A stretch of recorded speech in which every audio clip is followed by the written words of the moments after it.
Time is called. Apparently they're having some bees on the field. So smoke backing out. So is Nick Franklin. The umpire, second base umpire Andy Fletcher's cleared the way. Wow. Not a fan of bees myself. Nor is many people.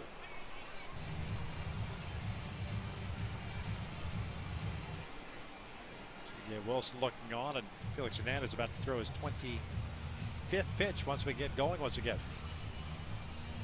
Barney Lopez, our groundskeeper in the white shirt. He's on the phone, as is Joe West. Joe might just be calling Barney.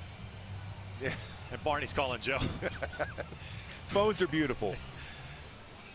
Now, I guess technically you could open up a Snickers bar and throw it in that thing, but you need the lid to keep them all in there, right? Looks